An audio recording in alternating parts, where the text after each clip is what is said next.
mana tempatnya itu dipilih langsung oleh Allah Subhanahu wa taala melalui perantara untanya. Yang ternyata lokasi tersebut itu adalah pengeringan kurma, tempat pengeringan kurma milik dua orang anak yatim piatu dari Bani Najjar ya. Yang mana Bani Najjar ini adalah keluarga dari Rasulullah sendiri dari jalur ibu. Sebagaimana kita ketahui bahwa kakeknya dulu Hashim dengan seorang wanita dari Bani Najjar yang bernama Salma. Nah, siapa kedua anak yatim itu? Dia itu adalah Sahal dan Suhail, dua yatim yang disantuni oleh Asad bin Zuroroh. Ya, Asad bin Zuroroh, ibu mungkin masih ingat ya siapa Asad bin Zuroroh di Bai'ah Aqobah 1 dan 2. Beliau ini adalah salah seorang yang sangat berjasa kepada Mus'ab bin Umair, yang memberi tempat tinggal Mus'ab bin Umair juga, dan sekaligus yang memberi motivasi kepada Mus'ab bin Umair untuk mengislamkan sepupunya ya, saat bin Mu'az dan Usaid bin Hudair. Mungkin ibu masih ingat kisahnya. Nah, lalu Rasulullah memanggil kedua anak itu agar mau menjual tanah mereka. Walaupun tadi sudah diceritakan bahwa sebenarnya mereka mau menginfakkan saja tanah tersebut. Tetapi Masya Allah Rasulullah eh, tahu betul bahwa pahala membangun masjid itu luar biasa ya, sebagaimana disebutkan dalam hadis bahwa barang siapa yang membangun masjid di dunia maka Allah akan bangunkan istana baginya di surga. Nah, dan ya itu Rasulullah menginginkan pahala dari membangun masjid tersebut, maka beliau tidak menerima hadiah dalam hal ini, walaupun sebenarnya Rasulullah selalu menerima hadiah, tapi untuk kali ini ya untuk membangun masjid beliau tidak mau, dan beliau mau agar pembangunan masjid itu dari harta beliau sendiri. Nah, bagaimana sebelum adanya masjid, karena Masjid Nabawi ini perlu waktu untuk pembangunannya ya, dalam sebuah hadis disebutkan bahwa sebelum ada masjid bahkan Rasulullah kadang-kadang itu sholat di kandang kambing ya, karena binatang yang tidak najis makanannya itu, maka kotorannya pun bukan bukan bukan najis ya. Jadi Rasulullah pun kadang sholat di kandang kambing sebelum berdirinya Masjid Nabawi. Jadi Rasulullah membeli tanah tersebut setelah nego ya, setelah nego Rasulullah membeli tanah tersebut dengan harga 10 dinar emas. Nah, di lokasi masjid itu ada bangunan-bangunan lain yang sudah runtuh begitu. Juga ada kuburan orang-orang musyrikin, kemudian ada pohon-pohon kurma, ada pohon gorkot ya, yang kita kenal dengan pohonnya orang Yahudi.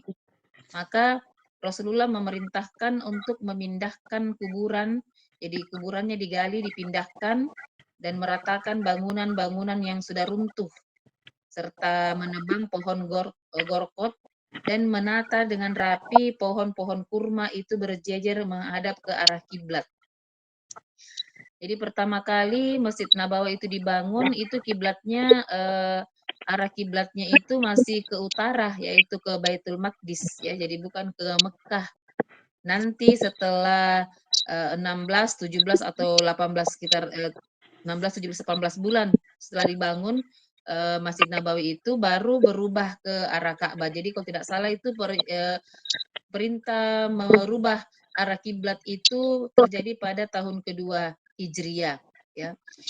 Kemudian pondasinya masjid tersebut dari batu gunung, kemudian dindingnya batu bata dan tanah liat. Nah, dimulailah pembangunan masjid itu dilakukan. Rasulullah juga ikut membangun, bahkan Rasulullah turut menyemangati orang-orang yang ikut membangun. Beliau mengatakan inilah pikulan yang paling baik ya. Jadi maksudnya batu-batu yang dipikul itulah pikulan yang lebih baik dibandingkan pikulan kurma dari Khaybar ya. Karena dulu Khoibar, sedangkan Yasrib itu terkenal dengan penghasil kurma ya, dan kurma waktu itu Masya Allah merupakan komoditas perdagangan yang luar biasa ya. Kalau anggaplah seperti kita di Indonesia itu beras begitu, jadi dia menjadi makanan pokok, makanan yang betul-betul menghasilkan, sehingga orang itu rela memikul kurma itu dari Khoibar keluar masuk ke Yasrib. Maka Rasulullah mengatakan inilah pikulan yang paling baik dibandingkan pikulan kurma dari Khoibar. Lalu beliau juga berdoa, "Ya Allah, sesungguhnya ini adalah ganjaran di akhirat." Maksudnya apa yang dikerjakan oleh kaum muslimin saat ini membangun masjid, itu adalah ganjaran di akhirat. Berilah ganjaran pada kaum muhajirin dan ansor, karena mereka bahu-membahu membangun masjid sambil bersyair, "Ya Allah, tidak ada kebaikan selain kebaikan akhirat. Tolonglah kaum muhajirin dan ansor." Maka Nabi menjawab syair mereka dengan berkata, "Ya Allah, tidak ada kebaikan selain kebaikan akhirat. Ampunilah kaum muhajirin dan ansor." Ya. Sehingga eh, dari kisah ini nasyid-nasyid itu sebenarnya tidak dilarang ya, tidak dilarang untuk memberi semangat, memberi motivasi ya kepada orang-orang yang sedang mengerjakan kebaikan-kebaikan. Nah, dengan motivasi dan keikutsertaan Rasulullah dalam membangun Masjid Nabawi ya, Rasulullah juga ikut mengangkat batu dengan tangannya sendiri, memikul di pundaknya. Itu membuat para sahabat ya, orang-orang lain yang bermalas-malasan itu, yang agak kendor-kendor semangatnya itu menjadi malu dan ikut lebih bersemangat lagi mengangkat batu-batu untuk Masjid Nabawi. Ya, Masya Allah. Ibu-ibu sekalian, baik saya bacakan dulu kronologis peristiwa yang akan kita bahas di membangun masyarakat baru ini.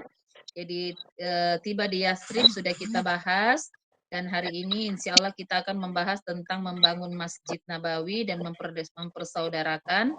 Setelah itu ada piagam Madinah, ya. Kemudian pembangunan pasar. Nanti ada sensus penduduk juga, insya Allah. Nah itu semua akan kita pelajari. Keutamaan sholat di Masjid Nabawi, Nabi Shallallahu Alaihi Wasallam bersabda, "Sholatu fi masjid hada khairum min alfi sholatin fi masiwahu illal masjidal haram."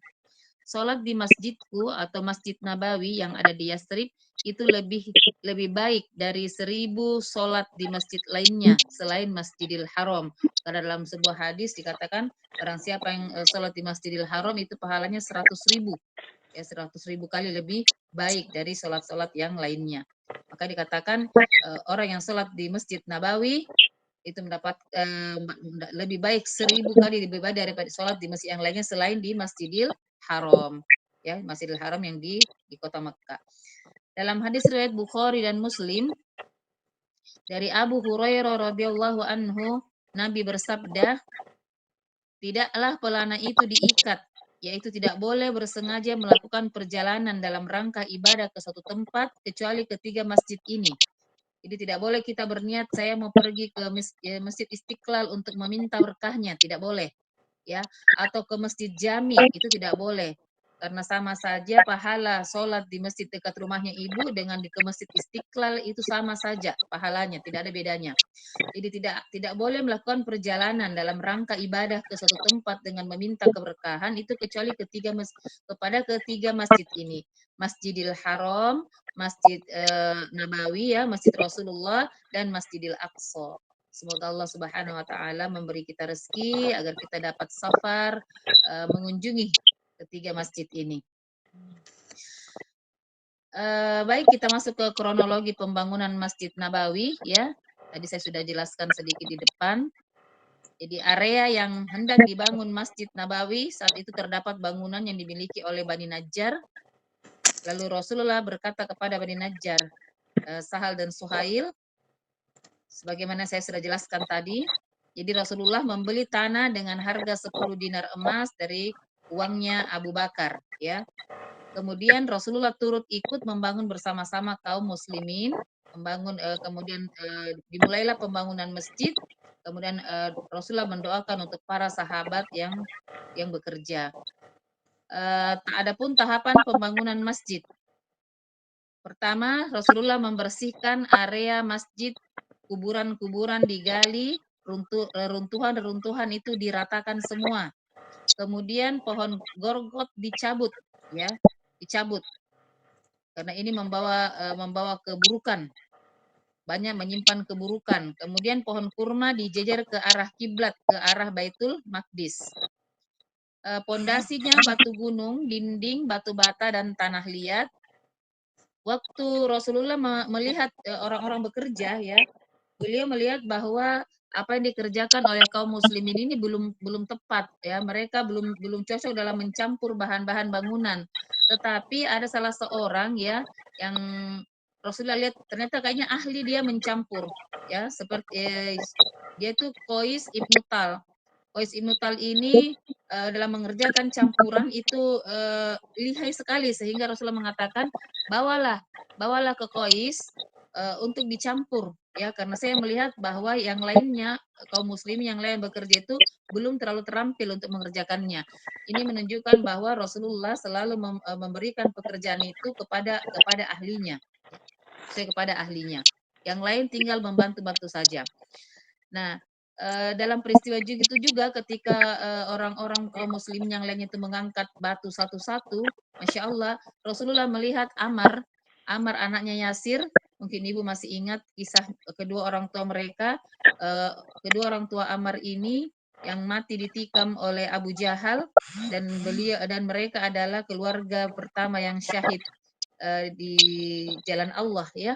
Nah, anaknya ini si Amar itu ketika orang-orang mengangkat satu batu, dia mengangkat dua batu. Sehingga ditegurlah oleh Rasulullah Shallallahu Alaihi Wasallam, wahai Ammar, orang-orang mengangkat satu batu dan engkau mengangkat dua batu, ya. Sampai yang lainnya pada mengolok-olok ke Ammar. Lalu apa kata Ammar? Ya Rasulullah, saya ingin mendapatkan dua pahala sekaligus. Lalu Rasulullah mengusap-usap debu yang lengket di kepalanya Ammar, lalu mendoakannya, ya. Dia katakan, wahai Ammar, semoga Allah mengganjar bagimu surga. Kemudian bekal terakhirmu nanti adalah susu dan engkau akan terbunuh pada pihak yang zalim, ya, pada pihak yang zalim, kata Rasulullah. Dan Masya Allah mujizat dari Rasulullah itu benar-benar terjadi. Ammar ketika saat sebelum terbunuh itu dia habis minum susu, ya, habis minum susu, kemudian dia terbunuh di pihaknya eh, apa dia di pihak Ali dan dia terbunuh oleh pihaknya Muawiyah, ya. Sehingga disinilah para sahabat bisa mengambil kesimpulan bahwa kaum yang zalim itu adalah pihaknya dari Muawiyah, seperti itu. Nah, kemudian setelah membangun masjid, di pojok masjid itu dibangun sufah yang berada di samping masjid, yang dibangun di samping masjid, tempat bangunan rumah-rumah istri Rasulullah. Nah, di Sufa itu tempat tinggal untuk ahlus Sufa, orang-orang yang ikut berhijrah dengan Rasulullah tetapi tidak memiliki sanak saudara, tidak memiliki kerabat, dan tidak memiliki kemampuan finansial sehingga dia disatukan di ahlus Sufa tersebut. Nah, Masjid Nabawi itu dibangun sekitar 12 hari, ya. Cepat ya Bu, 12 hari. Karena masjidnya juga sederhana. Lantainya cuma dari pasir, kemudian tiangnya batang kurma, atapnya cuma pelepah-pelepah kurma, yang panjangnya Masjid Nabawi itu kira-kira 100 ziro atau sekitar 50 meter. Dengan lebarnya sekitar 40 atau 50 meter, ya. Nah, itu penampakannya Masjid Nabawi awal-awal dibangunnya. Nah, nanti setelah perang Khaybar, sudah banyak orang yang masuk Islam dan masjidnya sudah tidak mencukupi lagi, lalu Masjid Nabawi itu diadakan pelebaran. Nah, setelah pembangunan Masjid Nabawi setelah selesai, lalu Rasulullah membangun rumah istri-istrinya. Karena waktu itu istrinya yang ikut itu dua, baru Saudah dengan Aisyah, maka Rasulullah membangun dua hujro, ya, dua rumah, ya, berbentuk kamar di sisi Masjid Nabawi. Jadi rumahnya Saudah dan rumahnya Aisyah. Itu pun rumahnya terbuat dari pelepah kurma yang ditutupi dengan seperti ada kantung berisi sabut-sabut untuk atapnya.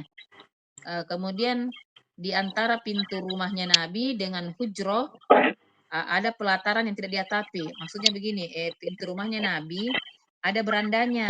Nah, berandanya itu Nabi tidak ada atapnya. Ya, jadi kayak halaman begitu, halaman tidak beratap. antara pintu rumahnya Nabi dengan pintu gerbang hujro itu ada 3 meter. Sementara ukuran rumahnya Rasulullah itu untuk satu istri cuma 5 kali 4,5 meter, ya. Jadi kecil.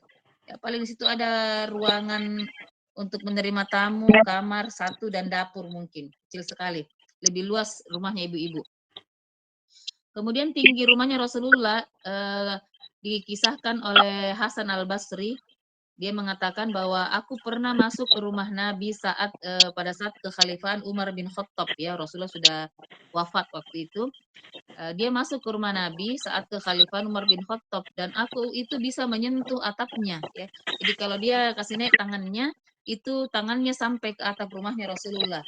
Jadi ya cuma kurang lebih 2 meter lah tinggi rumah Rasulullah, ya. Jadi sederhana sekali. Nah, setelah perang Khaybar, ibu-ibu sekalian, masjidnya diperlebar. Karena mau diperlebar masjid itu otomatis ada tanah yang harus dibeli, ya.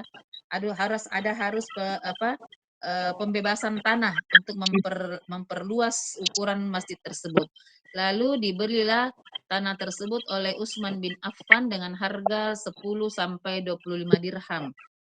Itu waktu itu 25 dirham itu harga yang cukup tinggi, ya. Rasulullah bersabda, siapakah yang mau melebarkan masjid kami ini, maka dia akan dibangunkan istana di surga, ya. Jadi Utsman bin Affan segera membeli tanah tersebut begitu mendengar hadis dari Rasulullah. Ini luar biasa keutamannya para sahabat. Kalau sudah mendengar Rasulullah membacakan ayat, membacakan hadis yang hadis tersebut isinya tentang ganjaran-ganjaran di hari kiamat, itu mereka berlomba-lomba itu mengeluarkan uangnya, tidak pikir-pikir, ya. Karena sudah yakinnya, ya, sudah berimannya kepada hari akhir tersebut. Jadi dia tidak mengharapkan pahala dunia. Jadi begitu mendengar ada hadis-hadis seperti itu mereka berebutan dan itu dilakukan oleh Utsman bin Affan. Maka hal itu pernah diulang Utsman ketika masa kekhalifaannya dan orang-orang memberontak dan mau membunuhnya. Utsman pernah mengatakan seperti itu. Apakah kalian ketahui bahwa Rasulullah pernah bersabda, siapa yang melebarkan masjid kami ini, maka dia akan dibangunkan istana di surga. Dan itu adalah aku, ya, kata Utsman bin Affan. Tetapi orang-orang seperti itulah kalau sudah mau memberontak, sudah dirasuki setan pikirannya, tidak ada lagi, tetap aja mereka tetap membunuh Utsman pada saat membaca Al-Quran dan darahnya itu mengalir di atas Al-Quran. Masya Allah. Nah, setelah Rasulullah meninggal dan dibawa ke Khalifahan Abu Bakar, masjid itu tidak sempat diapa-apakan, ya, tidak sempat. Jadi masjid itu tetap seperti itu. Sepeninggal Rasulullah, tetap seperti peninggalan Rasulullah. Di masa Abu Bakar tidak ada renovasi sama sekali, tidak ada pelebaran karena pada saat itu pada waktu Rasulullah meninggal itu banyak sekali terjadi pemberontakan, ya. Banyak orang yang murtad keluar dari Islam. Kemudian ada juga nabi palsu, ya, Musailamah Al-Kadzab. Jadi 2 tahun itu pemerintahan Abu Bakar, beliau terlalu sibuk memperbaiki stabilitas keamanan politik saat itu. Jadi dia tidak sempat lagi memikirkan untuk mau renovasi Masjid Nabawi, mau ekspansi, mau apa, tidak sempat. Beliau hanya sibuk 2 tahun itu untuk mengamankan keadaan, membuat stabil keamanan politik pada saat itu. Nah, nanti di zaman Umar bin Khattab itu dilebarkan, kemudian ditambahkan bata, ya, dikasih dinding bata naik dan pelepah kurma, kemudian mengganti tiang-tiangnya itu dengan kayu, ya, yang tadi cuma batang-batang kurma diganti dengan tiang kayu. Kemudian di masanya Utsman bin Affan itu diadakan pelebaran bagian depan, tengah, belakang. Dan pada masanya Umar bin Khattab itu masih dilarang menghias-hias masjid. Tidak boleh menghias masjid dengan tulisan-tulisan, dengan syair-syair, karena dikhawatirkan nanti perhatian orang fokus kepada hiasan-hiasan tersebut dan mengurangi kekhusyuan pada saat sholat. Nanti di masanya Utsman ya Utsman bin Affan, mulailah di situ masjidnya mulai direnovasi dengan dinding-dindingnya, tiang-tiangnya itu dipahat, jadi tampak lebih indah. Jadi masjid di zaman Utsman itu sudah jauh lebih indah ya daripada masa sahabat-sahabat yang sebelumnya. Lalu kita lihat apa sih fungsi masjid ya. Oh ya, saya bacakan dulu ini tentang pohon, kenapa pohon korkot harus dicabut ya. Karena pohon korkot ini dikenal sebagai pohon Yahudi. Dari Abu Hurairah radhiyallahu anhu, Rasulullah bersabda, kiamat tidak akan terjadi sehingga kaum muslimin memerangi Yahudi. Lalu kaum muslimin akan membunuh mereka sampai-sampai setiap orang Yahudi bersembunyi di balik pohon dan di balik batu. Tetapi pohon dan batu itu berkata, wahai muslimin, wahai hamba Allah, ada orang Yahudi di belakangku. Kemarilah dan bunuhlah dia, kecuali pohon gorkot. Karena itu adalah pohon Yahudi. Hadis riwayat Muslim. Dan kalau kita dengar berita di jalur Gaza itu, Bu, orang-orang Yahudi itu sudah sepanjang jalur Gaza yang dibentengi di situ, yang ada apa pagar panjang, itu di situ sudah mulai mereka tanami pohon gorgot itu, pohon Yahudi. Kemudian Ahlus Suffah, ya. Siapa Ahlus Suffah itu? Ahlus Suffah adalah orang-orang yang hijrah dari berbagai penjuru negeri menuju ke Madinah, ya, dalam rangka membuat peradaban bersatu dengan Rasulullah di kota Madinah. Mereka memeluk Islam, akan tetapi mereka tidak memiliki kerabat di Madinah, tidak punya keluarga mereka tidak punya tempat tinggal di sana, dan belum memiliki kemampuan finansial untuk membangun rumah sendiri. Jadi mereka tinggal di kamar-kamar di sisi-sisi Masjid Nabawi. Itulah yang dikenal dengan Ahlus Suffah. Ya, di antaranya di situ ada Salman Al-Farisi, Abu Hurairah, Muaz bin Jabal, Abu Dzar Al-Ghifari, Abdullah bin Mas'ud, Anas bin Malik, Bilal bin Robah, dan lain-lain sebagainya. Itu masuk ke dalam Ahlus Suffah semua ya. Mereka menghafalkan Al-Qur'an di situ, mereka belajar, mereka talaki, dan Ahlus Suffah itu berkembang sampai sekarang, itu tetap ada di talaki-talaki di Masjid Nabawi hingga sekarang. Perluasan Masjid Nabawi tadi sudah saya jelaskan ya. Sekarang fungsi masjid. Fungsi masjid di zaman Rasulullah itu tidak sama dengan fungsi masjid sekarang ya, di mana masjid betul-betul hanya dijadikan tempat sholat, tempat pengajian, tempat ya, melakukan merayakan Maulid, Isra Mi'raj dan lain-lain sebagainya.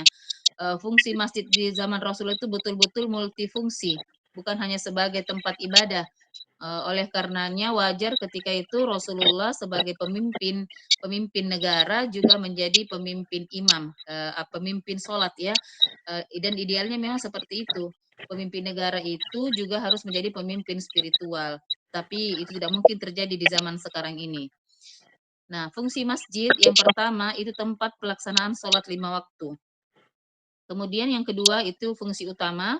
Kemudian yang kedua digunakan juga oleh Rasulullah dan kaum muslimin sebagai sarana pertemuan kaum muslimin atau pengajaran dalam Islam dan pembinaan.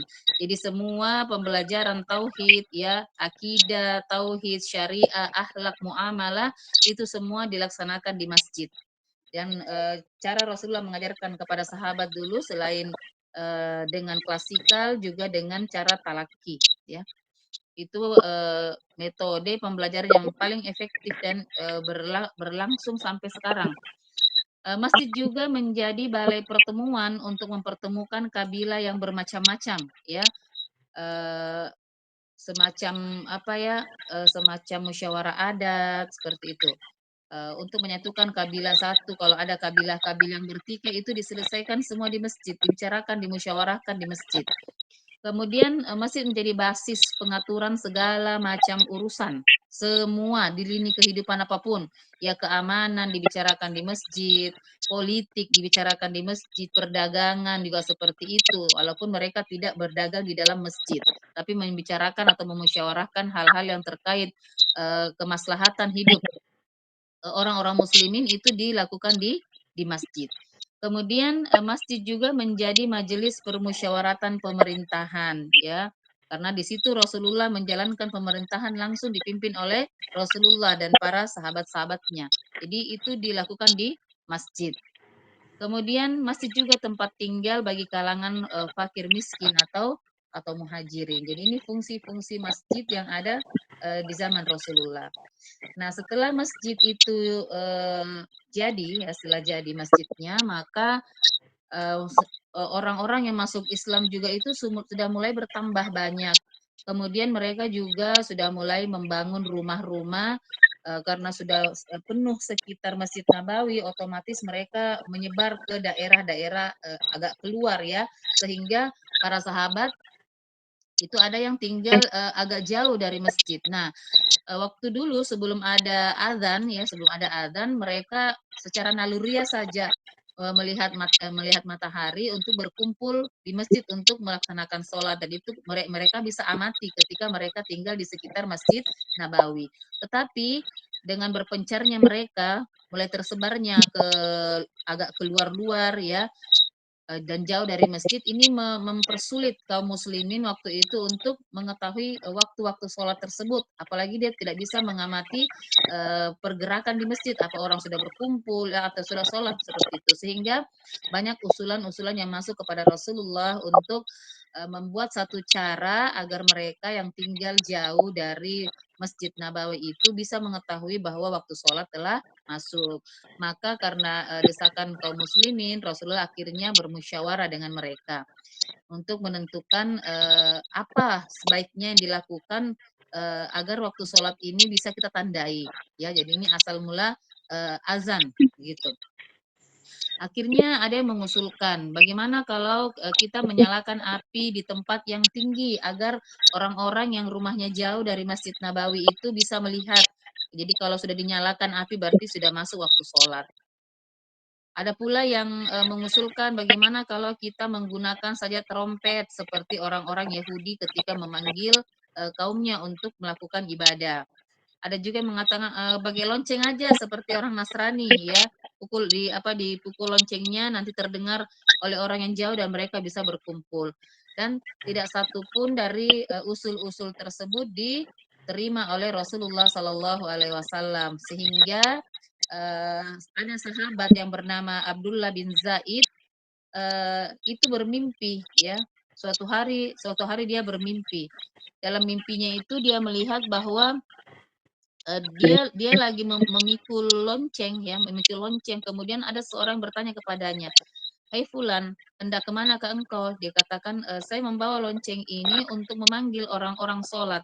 Lalu dikatakan, "Jangan, sebut saja ini, Allahu Akbar ya." Kemudian dibacakanlah itu kalimat-kalimat azan yang kita kenal sekarang ya.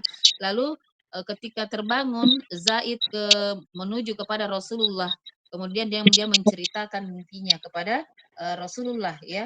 Lalu apa kata Rasulullah? Kata Rasulullah, ini yang betul ya, ini yang betul. Pergilah engkau kepada Bilal ya. Pergilah kau kepada Bilal lalu ceritakan, maksudnya ajarkan kepada Bilal agar Bilal melakukan azan.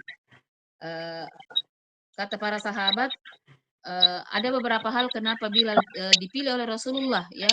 Karena pertama suara Bilal itu keras ya, keras, lantang dan merdu.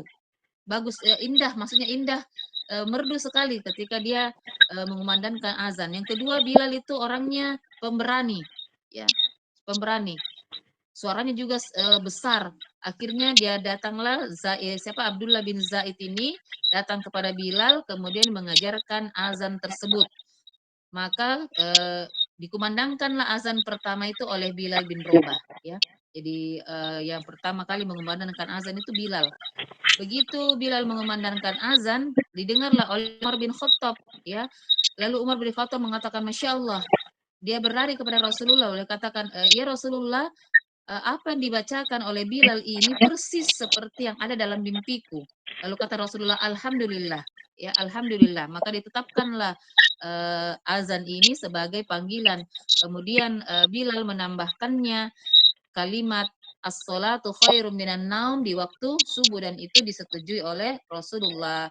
Ya, jadi as-salatu khairum minan naum itu bukan bagian dari azan yang dimimpikan oleh Abdullah bin Zaid tapi ditambahkan oleh Bilal dan disetujui oleh Rasulullah, ya. Maka sejak itu Bilal bin Robah selalu mengumandangkan azan setiap waktu sholat sampai Rasulullah wafat.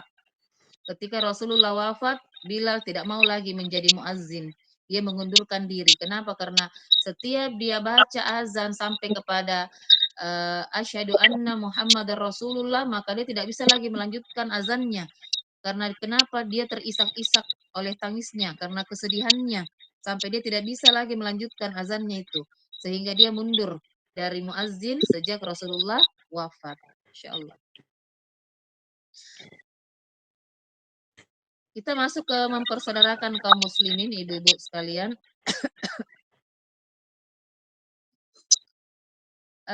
Jadi setelah membangun masjid, ya, yang pertama Rasulullah lakukan itu membangun masjid. Kemudian yang kedua ya adalah muakhoh, mempersaudarakan. Muakhoh ini terjadi sudah 2 kali.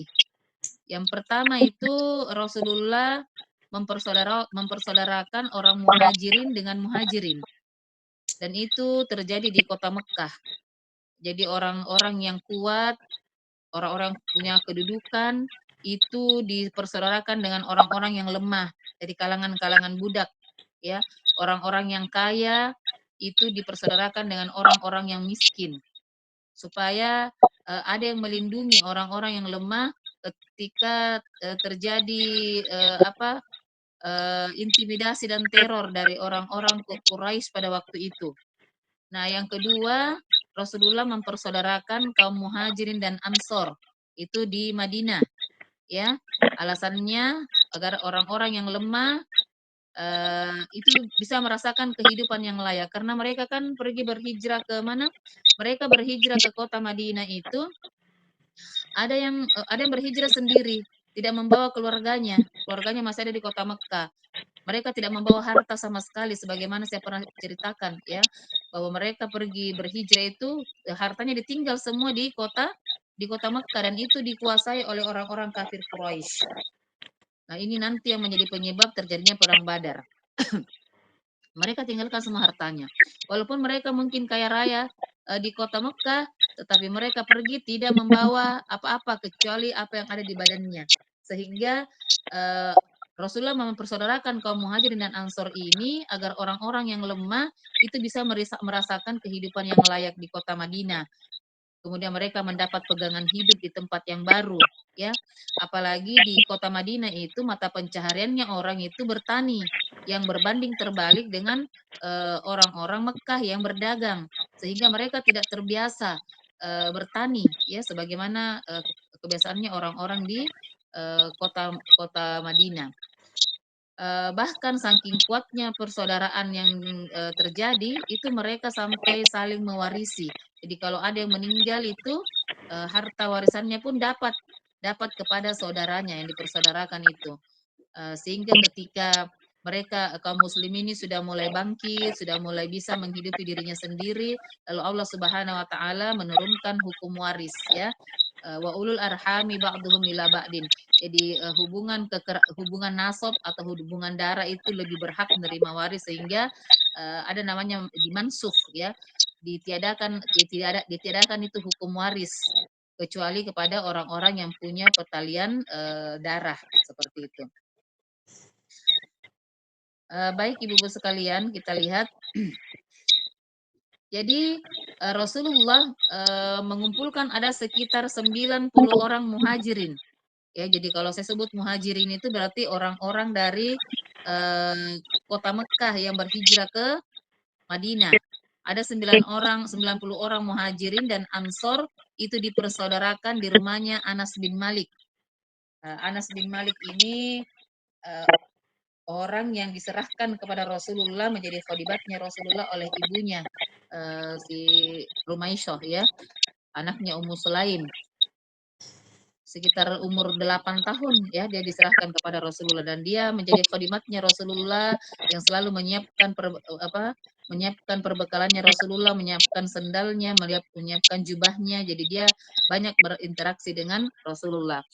Nah, di rumahnya Anas bin Malik ini Rasulullah mempersaudarakan kaum Muhajirin dan Ansor. Dalilnya, dalil muakhah itu dalam surah Al-Hasyr ayat 9. A'udzubillahi minasyaitonirrajim.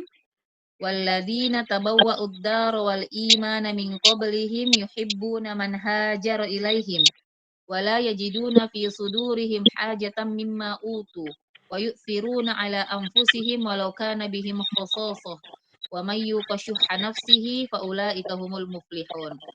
Walladzina tabawwa'ud dara wal iman, dan orang-orang yang telah menempati kota Madinah dan telah beriman, ya, yang dimaksud ini adalah kaum Ansor, min qablihim, sebelum kedatangan kaum Muhajirin. Yuhibbu naman hajar ilaihi, mereka mencintai orang-orang yang berhijrah, ya. Wala yajiduna fi sudurihim hajatan mimma utu. Dan mereka, kaum Ansor itu tidak pernah menaruh keinginan dalam hati mereka terhadap apa-apa yang diberikan kepada kaum Muhajirin. Mereka ikhlas betul memberikan kepada orang-orang Muhajirin. Wa yu'thiruna ala anfusihim walau kana bihim khasasah, ya. Dan mereka itu mengutamakan saudara mereka dibanding diri mereka sendiri. Walau kana bihim khasasah, walaupun diri mereka sendiri itu kesusahan, lebih butuh, tapi mereka lebih mengutamakan saudara-saudara mereka. Wa may yuqashuhha nafsihi, barang siapa yang dipelihara oleh Allah dari kefikiran dirinya, fa ulaika humul muflihun, maka mereka itulah orang-orang yang beruntung. Masya Allah. Jadi persaudaraan yang Rasulullah lakukan ini mempersatukan sahabat Muhajirin dengan sahabat Ansor dalam ikatan persaudaraan. Beliau bersabda, bersaudaralah kalian karena Allah. Dua bersaudara, dua bersaudara. Jadi Rasulullah mempersaudarakan itu dua orang begitu ya, dua orang. Beliau mengangkat tangan Ali bin Abu Thalib kemudian bersabda, ini saudaraku. Jadi kenapa tiba-tiba turun ayat tadi ya? Ini diceritakan ya. Jadi ini ibu-ibu surah Al-Hasyr ayat 9, asbabun nuzulnya itu turun ketika suatu hari seorang laki-laki telah datang kepada Rasulullah dan berkata, "Ya Rasulullah, aku lapar." Ya. Jadi dia bertamu ke rumah Rasulullah dan berkata, "Ya Rasulullah, aku lapar." Maka Rasulullah berkata kepada istri-istrinya, ditanyakan makanan, apakah ada makanan, tapi tidak satupun dari istri beliau yang memiliki makanan atau menyimpan makanan pada saat itu. Lalu Rasulullah ke masjid mengumumkan, beliau mengumumkan, apakah ada yang mau menerima orang ini sebagai tamunya malam ini? Ya, Rasulullah jelaskan seperti itu, sampaikan seperti itu di masjid. Lalu tiba-tiba seorang laki-laki berdiri, ya, katakan, ketahuilah bahwa orang yang mau menerima laki-laki ini sebagai tamu dan memberinya makan malam ini akan diberi rahmat oleh Allah. Lalu Abu Thalha, seorang dari golongan Ansar berkata, saya ya Rasulullah. Lalu dia pergi menemui istrinya dan berkata, hormatilah tamu Rasulullah. Apakah ada makanan di rumah kita? Lalu kata istrinya, kita tidak memiliki makanan kecuali makanan untuk anak-anak kita, ya, untuk anak-anak kita. Lalu apa kata Abu Thalha, ibu-ibu? Tidurkanlah anakmu malam ini, ya, artinya hibur mereka agar segera tidur, tidurkan mereka. Lalu padamkanlah lampu. Lalulah biar kita menahan lapar pada malam ini agar dapat menerima tamu Rasulullah. Jadi ibu, dia makan dalam keadaan mati lampu. Lalu diserahkan makanan satu piring itu kepada tamunya, lalu dia duduk di seberang meja seolah-olah ikut makan juga, ya, ikut makan juga. Padahal dia tidak makan apa-apa. Tamunya dikasih makan. Dan Masya Allah, ternyata peristiwa itu diabadikan oleh Allah dalam surah Al-Hasyr ayat 9 tadi.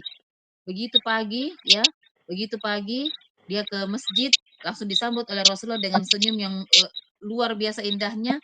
Lalu dia katakan, wahai Abu Thalha, sungguh Allah telah memujimu dengan turunnya surah Al-Hasyr ayat 9. Jadi ini asbabun nuzulnya, turunnya ini ayat, ya, berkat keluarga Abu Thalha yang mengutamakan kaum Muhajirin daripada dirinya sendiri, ya.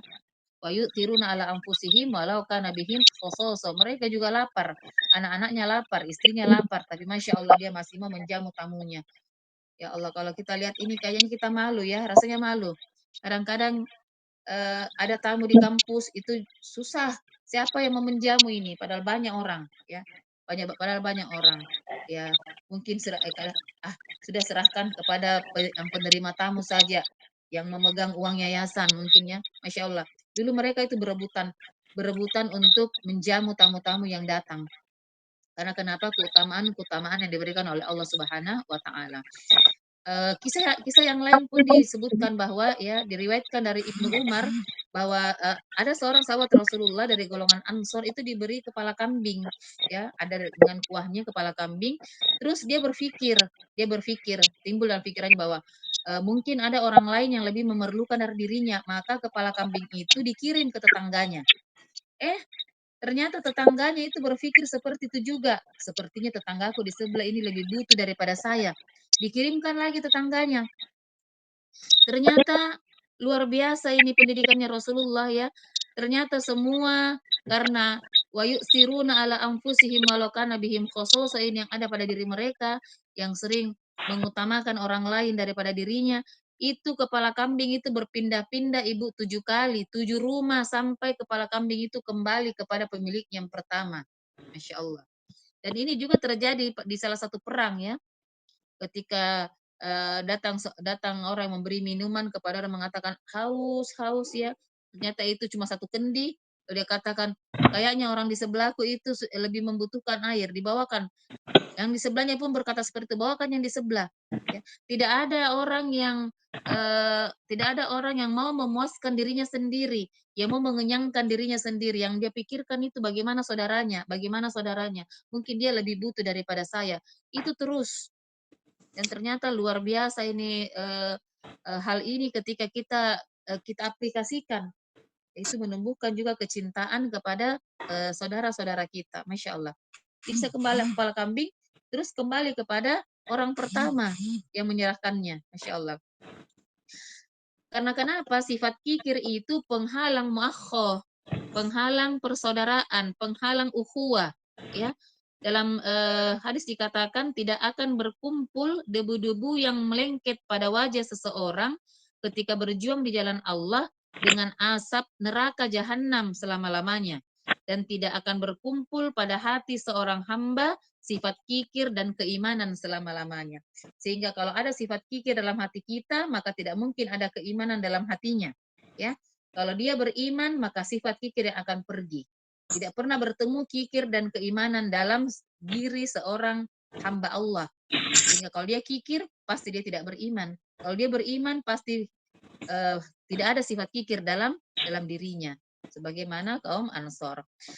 Ini beberapa nama yang dipersaudarakan oleh Rasulullah. Nanti bisa di share saja di grup ya. Ibu-ibu bisa lihat.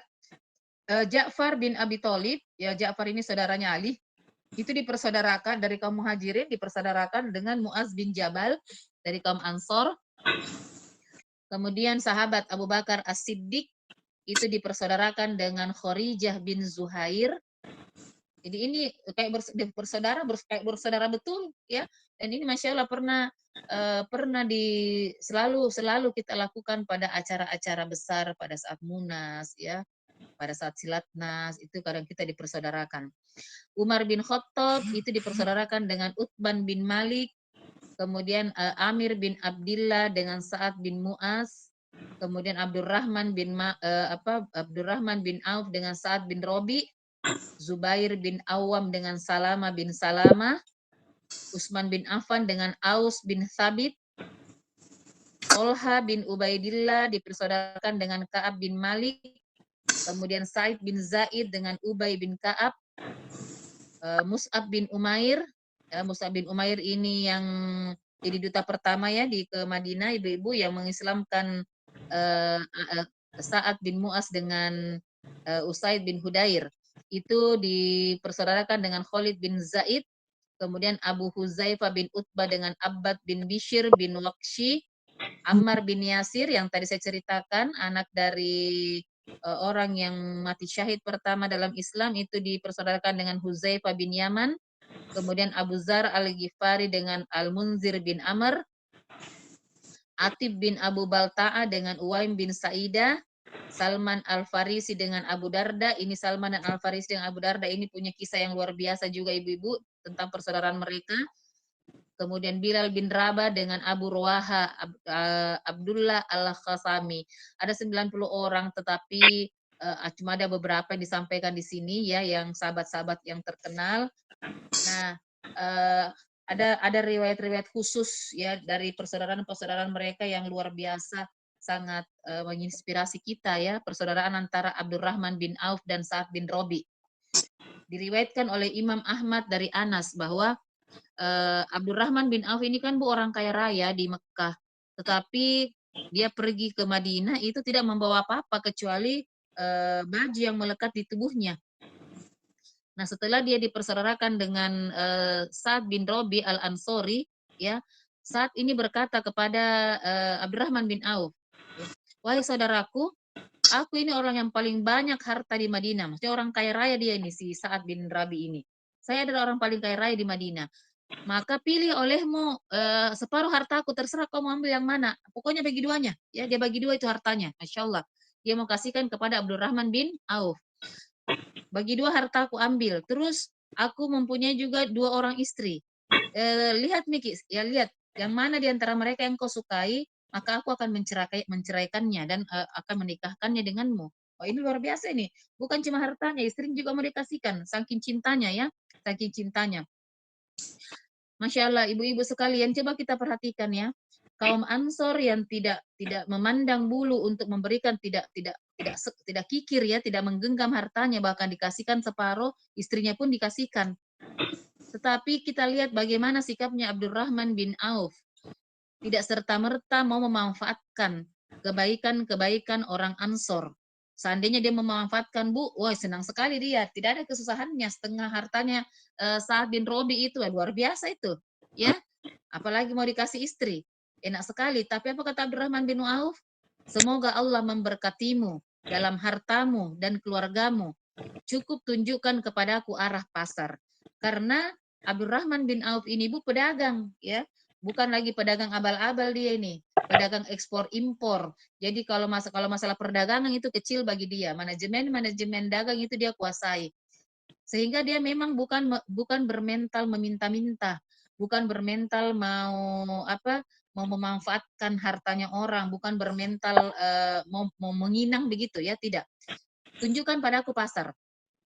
Lalu ditunjukkanlah arah pasar ya. Maka sudah itu Abdurrahman melakukan jual beli ya. Pertama dia cuma pinjam uang, dapat uang, dia belikan parang ya, dia belikan parang atau alat-alat untuk bertani, kemudian dia jual kembali, dia dapat keuntungan, dia putar lagi uangnya, dia putar sampai akhirnya dia menjadi penjual yang dia pedagang yang sukses di kota Madinah ya.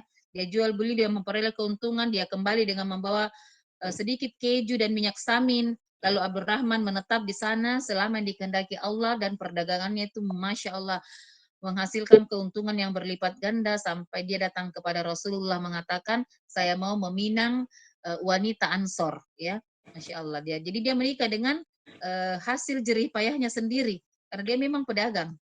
Dan dia kuasai itu ilmu dagang. Sehingga dia cuma butuh pasar ya. Jadi ini luar biasa antara orang yang tidak pelit memberi dan orang yang tidak mau memanfaatkan kebaikan orang lain. Kemudian persaudaraannya Salman dan Abu Darda ibu-ibu sekalian ini juga luar biasa sekali ya. Kita ketahui bahwa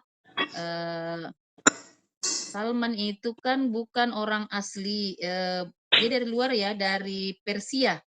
Salman itu dari Persia. Sementara Abu Darda itu orang orang pribumi di mana di kota Madinah. Nah waktu itu waktu Salman berhijrah, dia jatuh cinta. Dia melihat seorang gadis Ansor dan jatuh cinta. Akhirnya dia mau meminang gadis tersebut. Jadi dia sudah siapkan ini maharnya untuk menikah, ya. Dia siapkan maharnya. Tetapi dia berpikir bahwa kalau saya sendiri yang pergi melamar gadis ini, saya belum tentu diterima karena saya bukan orang di sini, orang dari luar. Maka dia ajaklah saudaranya yang dipersaudarakan oleh Rasulullah karena Abu Darda orang pribumi, dia ajaklah Abu Darda untuk menemaninya pergi melamar gadis tersebut. Senang sekali Abu Darda ya. Akhirnya temanilah Salman Al-Farisi ini untuk melamar. Lalu datanglah mereka melamar ke orang tuanya, terjadilah dialog ya bahwa saya menemani temanku ini untuk melamar anak gadis Anda. Lalu kata orang tua tersebut, tunggu sebentar, saya akan tanyakan dengan anak gadisku, apakah dia bersedia atau tidak. Waktu dia datangnya, harap-harap cemaslah orang dua ini menunggu. Begitu ibunya keluar, apa dia katakan? Maaf, karena anak saya menolak, karena dia mungkin karena dia bukan orang pribumi, anak saya menolak pinangannya Salman Al-Farisi. Tetapi kalau Abu Darda memiliki niat yang sama untuk melamarnya, maka dia menerima. Bayangkan ini, Ibu, ya, Abu Darda cuma menemani, malah Abu Darda yang diminta, ya. Abu Darda yang diminta karena dia orang pribumi di situ. Dia dikenal juga, dikenal nasabnya oleh orang-orang Arab ya. Orang-orang Arab dulu seperti itu, Bu. Kalau dia tidak kenal nasabnya, dia tidak mau menikahkan anaknya. Harusnya Salman sakit hati, Bu ya. Harusnya Salman sakit hati, kecewa. Dia sudah kumpulkan mahar, meminang gadis Ansor. Kemudian ditolak, malah Abu Darda, orang yang dia suruh menemaninya. Tapi Masya Allah, karena persaudaraannya lillahi ta'ala, apa kata Salman Al-Farisi? Allahu Akbar. Semua mahar dan nafkah yang kupersiapkan ini akan kuserahkan kepadamu, wahai Abu Darda, dan aku menjadi saksi pernikahan kalian. Luar biasa. Tidak pernah ada dalam sejarah ibu-ibu sekalian persaudaraan seperti ini. Ya. Tidaklah seseorang dari kalian sempurna imannya sampai dia mencintai untuk saudaranya sesuatu yang dia cintai untuk dirinya sendiri. Hadis riwayat Bukhari Muslim. Ini luar biasa. Luar biasa itu. Bagaimana itu Rasulullah mempersaudarakan mereka sampai seperti itu loh, ya. Seperti itu. Kita ini yang Masya Allah tiap hari bergaul, tiap hari bertemu itu belum tentu persaudaraan kita bisa seperti itu. Belum tentu kita bisa mencintai saudara kita seperti seperti kisahnya Abu Darda dan Salman Al Farisi atau kisahnya Abdurrahman bin Auf ya, Masya Allah. Saking saking saking kecintaannya mereka sehingga mereka saling mewarisi sehingga turunlah surah Al-Anfal ayat 75. Dan orang-orang yang beriman sesudah itu kemudian berhijrah serta berjihad bersamamu, maka orang-orang itu termasuk golonganmu juga. Orang-orang yang mempunyai hubungan kerabat itu sebagiannya lebih berhak terhadap sesamanya daripada yang bukan kerabat di dalam Alkitab Allah. Sungguhnya Allah mengetahui segala sesuatu. Dengan turunnya Al-Anfal 75 ini, maka dihapuslah hukum waris ya, memberi waris kepada orang-orang dipersaudarakan dan tidak memiliki hubungan kekerabatan atau tidak memiliki hubungan nasab sama sekali. Jadi apa tujuan sistem muakhah atau persaudaraan ini? Yang pertama, menghilangkan rasa keterasingan dan kesendirian dalam hati para muhajirin dengan keberadaan mereka di negeri orang. Jadi mereka seolah-olah pulang itu ke keluarganya sendiri. Mereka merasa diterima, welcome seperti itu, nyaman. Sehingga inilah yang harus sebenarnya kita terapkan di Hidayatullah ketika ada teman-teman kita misalnya yang baru ditugaskan ya, ditugaskan datang ke cabang kita, maka bersikaplah sebagaimana sikapnya orang-orang Ansor, menerima mereka, memenuhi kebutuhan mereka ketika datang. Mereka pertama kali datang mungkin belum bisa masak, belum bisa ini, diperhatikan makanannya, sudah makan atau belum, bagaimana kesehatannya, bagaimana kebutuhannya. Karena kenapa kita belajar sirah ini untuk belajar menjadi orang-orang yang baik, meneladani mereka. Jadi berlaku seperti orang Ansor kepada orang-orang muhajirin, orang-orang yang baru datang. Apalagi nanti ini Bu, dekat-dekat musim perpindahan-perpindahan tugas ya, sehingga berikan pelayanan terbaik kepada orang-orang yang datang ke tempat kita seperti itu. Yang kedua, merealisasikan atau mewujudkan nilai-nilai al-wala, kesetiaan dan al-baro, pemutusan hubungan kesetiaan atau berlepas diri, ya. Kita bersahabat, berteman dengan orang-orang yang seakidah dengan kita dan memutuskan hubungan dengan orang-orang yang tidak seakidah dengan kita. Walaupun tetap hubungan muamalah itu tetap terjadi, tapi dalam hal-hal tertentu tidak ada toleransi. 3, setia dan cinta kepada orang-orang yang beriman. Jadi jangan dibalik. Kita berkasih sayang dengan orang-orang kafir, kemudian saling bermusuhan atau hati kita syatta, terpisah dari orang-orang yang beriman. Yang keempat, menanamkan ruh senasib sepenanggungan, saling meringankan beban dan saling berempati kepada sesama. 5. Menjadi solusi bagi persoalan ekonomi kaum muhajirin karena kita saling membantu, saling mendukung. Mereka datang hanya membawa keimanan dan kecintaan kepada Allah dan Rasulnya, sedangkan harta, bisnis, ladang, ternak mereka tinggalkan. Maka tugas kaum Ansor untuk menopang kehidupan mereka, membantu ya. Dan yang terakhir, menjadi sarana tempat teramat penting bagi upaya konsolidasi umat Rasulullah, kesatuan umat ya dengan segala potensi dan kekuatannya. Ini adalah upaya Rasulullah untuk memastikan bahwa orang-orang beriman benar-benar bagaikan satu tubuh atau satu bangunan. Inilah baru terjadi kekuatan umat Islam jika apa yang dicontohkan Rasulullah tentang persaudaraan ini betul-betul bisa kita laksanakan.